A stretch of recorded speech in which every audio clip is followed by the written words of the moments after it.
Assalamualaikum warahmatullahi wabarakatuh.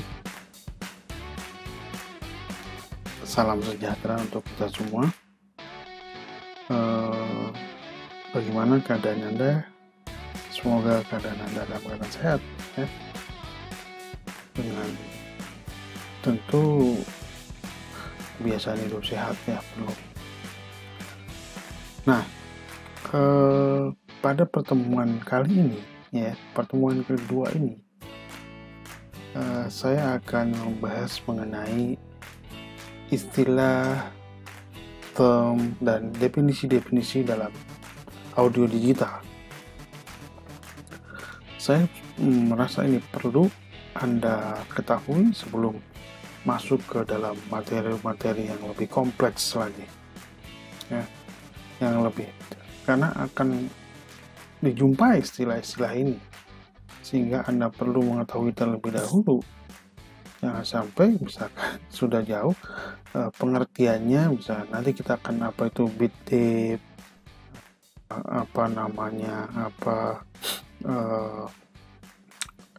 resolusi, ya.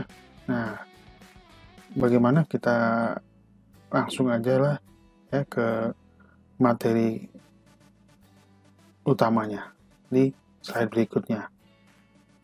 Oke, kita akan langsung ke slide berikutnya. Baik, yang pertama adalah terkait dengan bit depth, ya. Bit depth adalah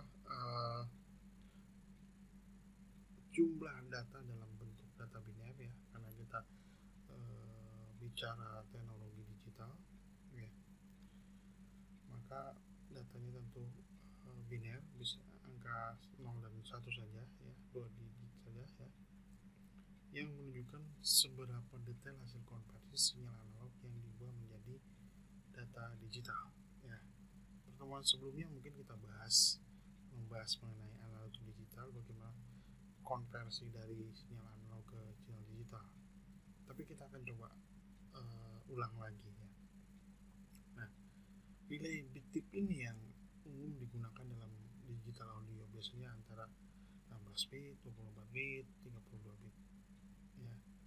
1 bit BIT itu kan sama dengan 1 byte BYTE, ya, bytes itu sama dengan 1 bit, ya, 1 bit.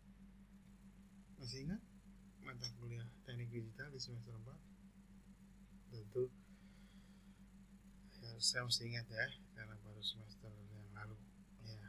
Artinya 16 bit itu adalah 12 byte, ya, 88 gitu, 24 itu 3, 888, sementara 32 bit adalah 4 byte, 48888. Nah, di mana rumus bit depth itu adalah 2 pangkat n, ya, 2 pangkat n. Misalnya contohnya resolusinya 4 bit, maka bit depth-nya adalah 2 pangkat n atau 2 pangkat 4. 2 pangkat 4, ya, 2 kali 2 kali 2 kali 2 sama dengan 16, ya.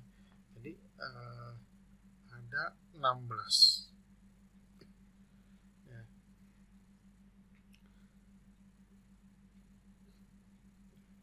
Nah, jadi ini akan menunjukkan depth itu akan seberapa detail, ya. Jadi seberapa detail sinyal audio itu akan dihasilkan. Tentu bit yang lebih besar akan memberikan semakin besar, ya, atau semakin detail kualitas suaranya, ya. Oke, kita masuk lagi ke slide berikutnya, ya. Nah, maka bisa dilihat di sini, ya, itu ada tabel 4 bit. Jadi punya berapa kemungkinan? 16, betul, ya. Jadi kalau kita berarti ada punya 16 kemungkinan, seperti yang digambarkan pada kurva sebelah ini. Jadi ada 16 beda tingkatan. Ya. Jadi nanti suara 8 bit dengan suara yang 16 bit tentu akan lebih detail, akan lebih jelas suara yang 16 bit karena dia punya 16 varian combination. Ya. Nah, ini adalah tadi menunjukkan bahwa bit adalah jumlah data yang disimpan dalam bentuk data biner, ya kan? Bisa 0 dan 1 yang menunjukkan seberapa detail hasil konversi sinyal analog yang diubah menjadi data digital. Bit bisa menunjukkan seberapa detail perbedaan level yang bisa dikonversi dan diubah menjadi data digital. Itu misalkan yang 8 bit dia akan punya sekitar berapa? 256 kombinasi. 16 bit 65.536. 24 bit ya Anda bisa lihat di sini kan. Nah, jadi misalkan 2 pangkat n ya kan 2 pangkat 8 maka 256 ya. Jadi semakin besar bit depth yang kita gunakan, semakin detail data audio yang kita rekam karena semakin banyak informasi data audionya. Ya. Oke, coba saya akan berikan beberapa contoh nih suara atau audio dari mulai yang bit rendah sampai bit yang tinggi, 8 bit, 16 bit gitu ya. Coba saksikan setelah ini. Tolong disimak ya. Ini karena ini suara saja, oke? Baik, siap-siap, siapkan telinga Anda. Ini adalah contoh audio 4 bit. Ini adalah contoh audio 16 bit. Ini adalah contoh audio 24 bit. Di pertemuan pertama, kita sudah mengenal atau bentuk gelombang analog ya, kemudian dikonversikan, dikuantisasi ya. Nah, dimana dalam kuantisasi ya, nanti kita harus membuat atau mengambil suatu sampel rate ya. Suatu sampel rate di mana sampel rate adalah jumlah sampel audio yang direkam atau diperdengarkan kembali dalam waktu 1 detik. Nah, karena kan nanti perlu pencuplikan ya, tentunya tidak namanya juga sampel, tidak semua. Nah, keuntungan sampel rate adalah semakin rate-nya tinggi, dia akan dapat merekam frekuensi harmonik di antara ultra high frekuensi. Ya. Audio yang direkam terdengar natural, ya, kalau sampel rate besar ya, akurat, real, dan sangat mendekati suara aslinya. Ya.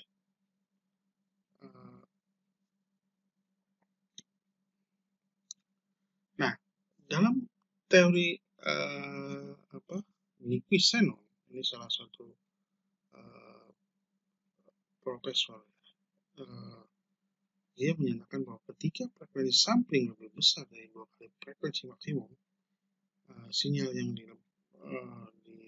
direkam, maka itu akan mempunyai kualitas yang cukup baik ya.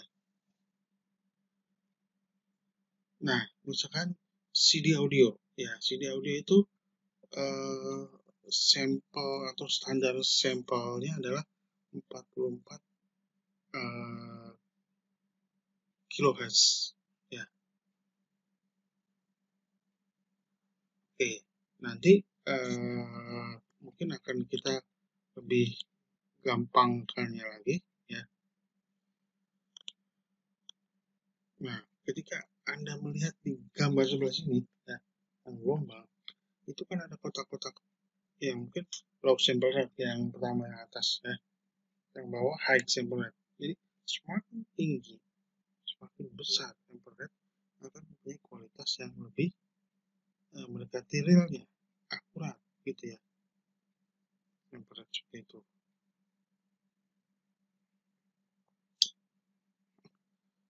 Nah, sample rate untuk CD audio tadi saya bilang stylenya 44 apa namanya 44 kHz ya. Nah, dalam jadi maksud saya dalam CD audio itu kan nanti ada standarnya 44,1 kHz ya, karena sesuai dengan teori Shannon tadi ya, teori Shannon tadi. Nah, mungkin pertanyaannya apa kaitannya dengan teori Shannon ya, kenapa mesti harus 44,1 misalnya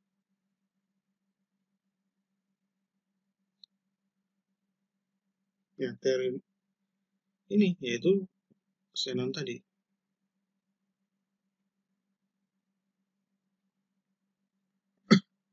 Seperti itu ya.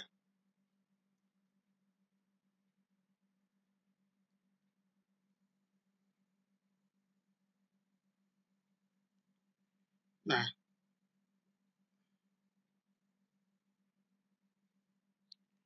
jadi frekuensi batas yang sesuai dengan Negus-Xenos yang 44,1 itu setengahnya, yaitu berarti 22 kan, 0,05, karena kan 44,1 kHz, berarti setengah kalinya.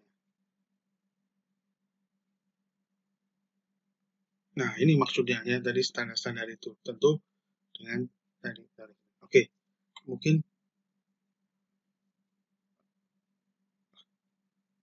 Nah, bagaimana kalau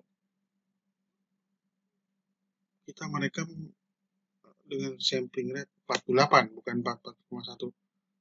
Ya udah, kalikan 2 ya.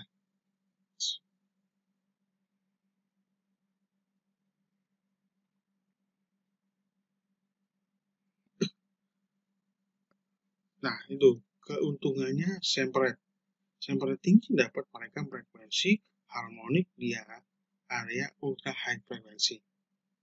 Audio yang direkam nantinya terdengar dengan natural, akuarel, dan sangat mendukung suara aslinya ya. Sebenarnya ada juga kerugiannya ya, selain keuntungannya. Ya, satu, ukuran file lebih besar. Kedua, proses komputasinya lebih berat. Ya, komputernya harus oke banget. Itu kerugiannya di samping keuntungannya ya. Baik, kita lanjutkan di slide berikutnya. Baik, batasan kita atau bahasan kita kali ini di slide ini adalah kita coba akan bahas jenis ini format audio ya. Selama ini kita kenal MP3, MP3. Soalnya banyak nanti ya. Yang pertama adalah PCM, pulsa ini, salah ini, sorry type. Pulse Code Modulation PCM. Kedua adalah waveform audio file WAV ya. Kemudian audio interchange file format, MFAC1 audio layer 3 ya. Advanced audio coding ya. Kemudian window media audio ya, free lossless audio codec atau FLAC ya. Nanti mungkin akan saya bahas satu-satu ya. Coba bahas satu-satu ya. Kita bahas PCM, Pulse Code Modulation. Format ini ya biasa kita sebut uncompressed digital audio, yang merupakan representasi sinyal analog yang diubah menjadi data digital. Biasanya dipakai CD, DVD ya. Selanjutnya ada WAV, Waveform Audio File Format. Ini bentuk uncompressed digital audio yang dapat menampung beberapa format audio. Nah, ini format ini sebenarnya dulu dikembangkan oleh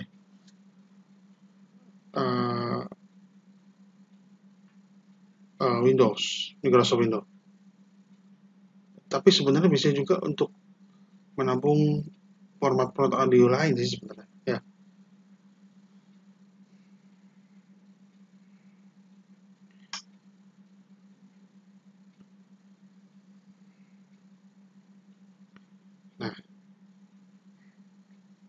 Nanti selanjutnya kita coba bahas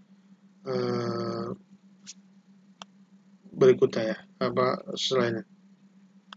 Mari kita lihat slide berikutnya. Nah, baik, yang ketiga adalah audio intelligent file format. Ya. Jadi format ini dikembangkan oleh Apple pada tahun 1988 untuk komputer Apple ya.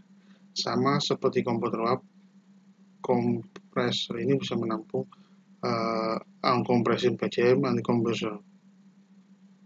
Tapi walaupun awalnya digunakan untuk Apple atau Mac, tapi bisa juga akhirnya sekarang dipakai untuk di Windows.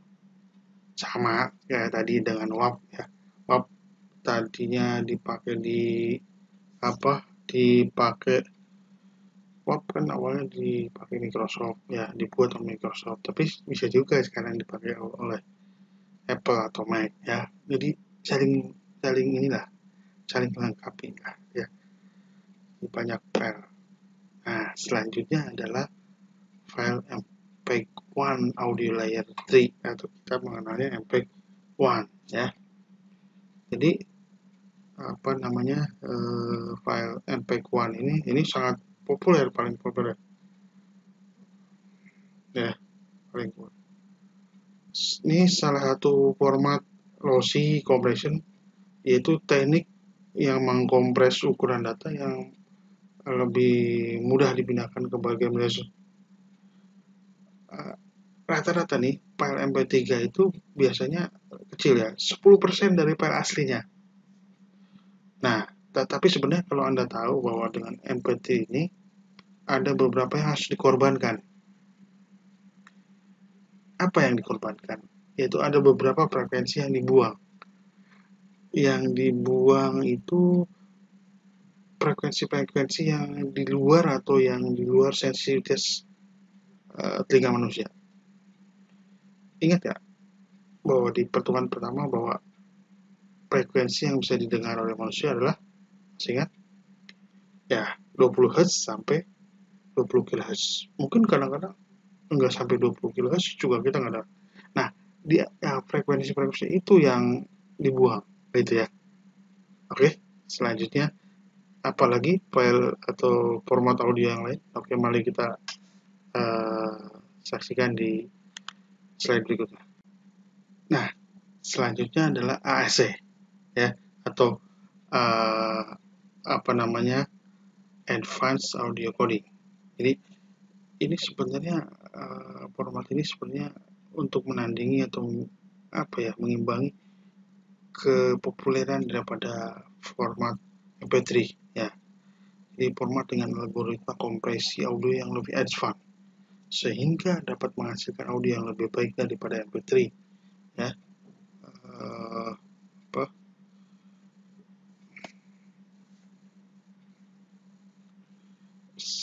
Jadi format ini cukup dikenal di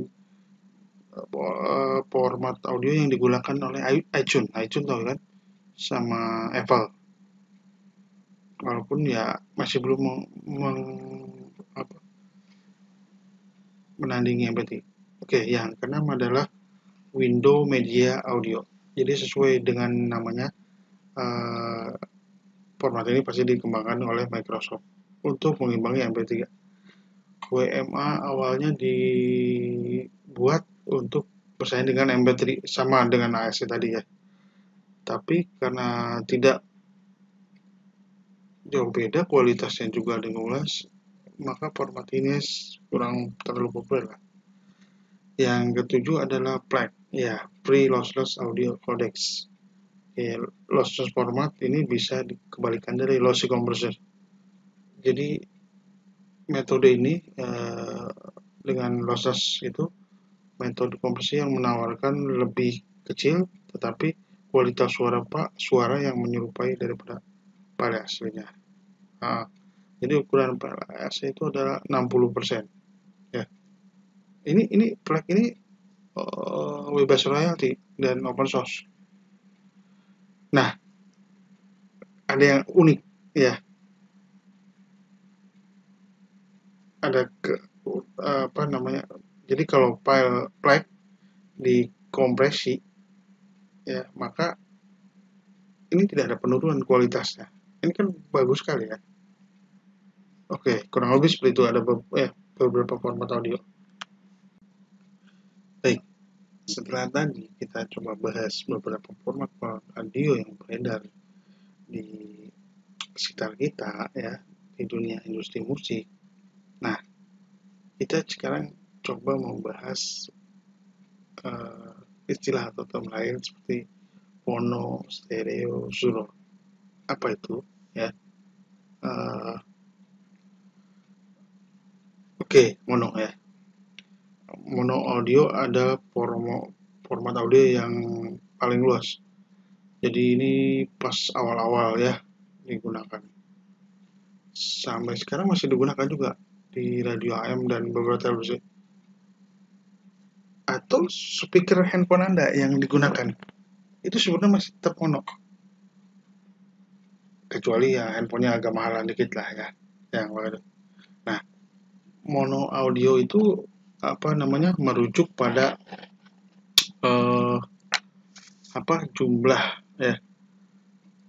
jumlah channel audionya ya. Jadi hanya satu audio channel saja. Contohnya adalah kita kalau pakai handphone ya, kalau persepsi bunyi ya hanya ada di tengah-tengah.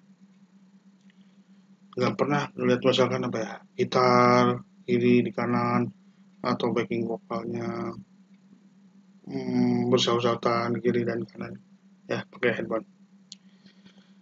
Nah, jadi itu kurang lebih ya. Baik, kita mungkin akan bahas lebih detail lagi di slide berikutnya. Nah, jadi mono audio hanya memang memiliki satu channel audio ya. Tapi mono audio juga bisa didengar melalui satu speaker ataupun dua-duanya dengan bunyi identik ya pada kedua speakernya tersebut. Jadi sebenarnya sama aja. Ya. Jadi kiri kanan sebenarnya dari satu sumber yang sama ya. Nah, selanjutnya apa? Kita lanjut ke bahas selanjutnya yaitu stereo ya. Oke, kita lanjut. Nah, ya ini kita bahas selanjutnya yaitu stereo ya. Dimana ini sedikit lebih expand daripada yang tadi mono ya. Dia menggunakan atau mempunyai dua channel yaitu kiri dan kanan karena kuping kita punya dua kiri kanan ya. Jadi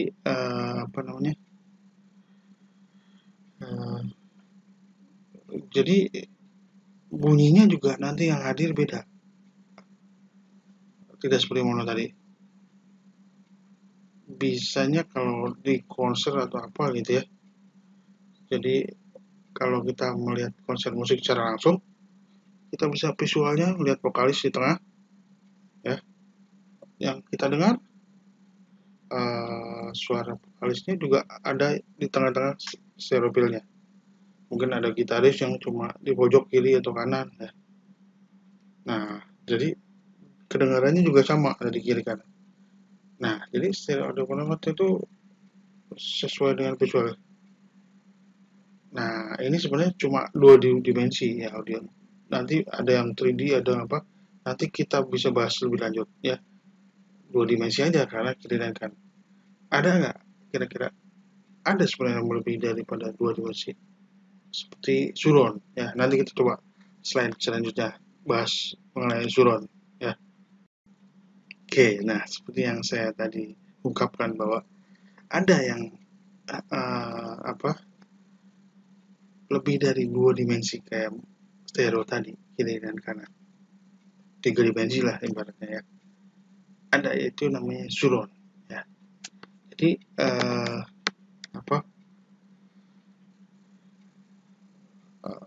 jadi awalnya diterapkan banyak di bioskop, tapi sekarang banyak diadopsi untuk produsen home theater. Untuk sensasinya sama dengan mendengarkan atau menonton di bioskop gitu ya. Jadi Jadi suara yang dengar seolah berada pada lingkungan yang situasi ditampilkan secara visual dengan efek yang menggunakan beberapa channel audio dan speaker. Jadi ada 5.1 itu surround itu. Sebenarnya ada 5 speaker dengan ukuran yang sama di kanan, kiri, tengah ya. Speaker di surround left, speaker di surround right gitu, dan satu speaker subwoofer di frekuensi rendah. Jadi ada 5 ya. Kanan, kiri, tengah ya. Kemudian surround left di belakang, surround right ya, dan poin satunya, titik satunya ya, subwoofer. Oke, itu maksudnya ya. Ada kan juga nonton ya, surround 5.1. Nah ini jadi sebenarnya mungkin yang sedang nonton ya di Snapback ya, atau di mana-mana lah, banyak di mall ya, di Cijantung, mall Cijantung atau mana gitu ya, itu juga biasanya sekarang udah Dolby ya. Nanti kita bahas juga apa sih selanjutnya seperti itu. Oke, seperti itu bahasan tentang surround ya. Jadi di atasnya stereo. Nah, baik, selanjutnya selain format audio, kita juga ada istilah level audio, level audio digital ya. Ini biasanya ada dikenal dengan istilah desibel ya. Desibel adalah satuan pengukur daya, power, tekanan suara, sound, pressure level, dan tegangan atau voltase ya. Oke.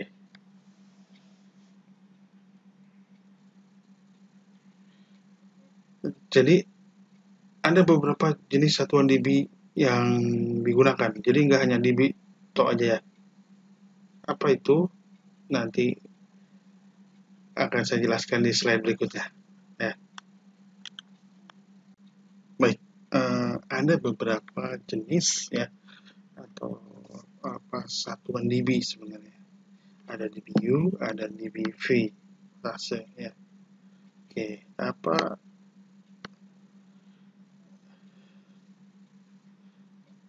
jadi dBu itu satuan yang menunjukkan 0,75 volt untuk dBu, untuk 1 dBu. Ada lagi dBp, yaitu satuan yang menunjukkan ukuran 1 volt ya. Nah, nanti selain itu apa aja, kita lihat slide berikutnya. Oke, selain itu ada istilah lagi adalah pole unit atau VU. Ini adalah satuan lain yang digunakan untuk mengukur level audio analog dengan alat pengukur yang disebut VU meter. Ya. Satuan dB dengan VU itu saling berhubungan erat. Standar internasional alat audio profesional adalah plus 4 dBu atau sama dengan 0 VU. Sedangkan untuk standar alat audio profesional seperti audio home theater, standarnya adalah minus 10 dBp yang nilainya sama dengan 0 VU. Nah, Anda bisa lihat grafik ya. Ini kedua level tersebut, dBu dan dBp. Ya. Ya. Oke. Oke, baik. Selanjutnya adalah istilah signal to noise ratio, SNR ya. Ini ada rasio antara level noise atau noise blur dengan level audio normal, reference level, sebesar plus 4 dBu atau minus 10 dB. Sementara adalah dynamic range adalah rasio antara level noise blur hingga level audio marginal ya. Jadi sebelum terjadinya distorsi atau clipping pada suatu alat atau instrumen ya. Oke, selanjutnya kita lihat beberapa istilah lagi di slide berikutnya. Oke, istilah selanjutnya adalah clipping. Tadi seperti saya ungkapkan ya di slide sebelumnya ya, clipping atau distorsi.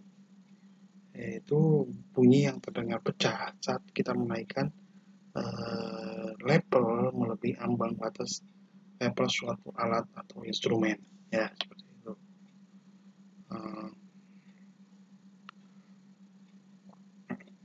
Kemudian 5 adalah headroom. Jadi pada level audio normal hingga level sebelum distorsi, ya.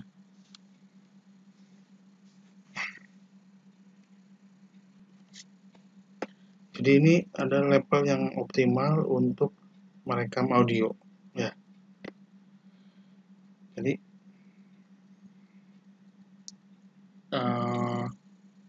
analoginya mungkin seperti ini, ya. Jadi ada sebuah garasi yang taruhlah 1,5 meter, ya. Nah, tapi kan buat cadangan, buat jaga-jaga, ya. Maka tentu garasinya tidak 1,5 meter kan, biar ada ininya di sini, siapa tahu nanti taruh barang gitu kan. Maka tingginya pintu garasinya adalah 2 meter atau mungkin 2,5 meter. Nah, kurang lebih seperti inilah analoginya. Oke, mungkin lebih enak ya memahami dari analogi ini. Oke. Hubungan antara sinyal noise, ya, sinyal to noise ratio, dynamic range, headroom, dan level analog, ya, bisa dilihat pada gambar berikut ini, ya, seperti itu. Memang ada sedikit perbedaan, ya, dalam standar level. Standar level digital audio itu sedikit berbeda dengan standar untuk analog level, ya, maksudnya analog audio level. Satuan yang digunakan adalah dBFS, yaitu dB full scale. Ini mengacu pada level maksimal pada peralatan audio, yaitu 0 dBFS. Nah, perbandingan level audio dan digital bisa dijabarkan sebagai berikut. Level maksimal peralatan analog profesional itu biasanya plus 24 dBu. Nah, sementara level maksimal peralatan digital, ya, digital audio maksudnya 0 dBFS. Nah, ya, seperti itu. Nanti juga ada standar-standar lain, ya, maksudnya yang antar negara yang berbeda. Nah, begitu juga untuk sebuah standar di dunia internasional. Ini ada dua kubu, ya. Satu European Broadcast Union, EBU. Ini standar untuk kalibrasi peralatan digital audionya, yaitu minus 18 dBFS. Sementara The Society of Motion Picture and Television Engineer, ya, di Amerika dia kan standar kalibrasinya adalah minus 20 dBFS. Nah, ini memang ada sedikit perbedaan. Oke, baik, ke selanjutnya. Oke, ya, ini adalah di gambar dan grafik di sebelah saya ini, ya. Ini adalah hubungan antara bit depth dengan dynamic range, ya. Di situ terlihat bahwa kalaupun dia pakai bit depth 16, maka dynamic range-nya bisa sampai 96 dB. Ya, ini contohnya pada, ya, kualitas lah. Begitu juga pada 24 bit, ya, untuk bit depth-nya 24 bit, maka dynamic range-nya 140 dB, ya.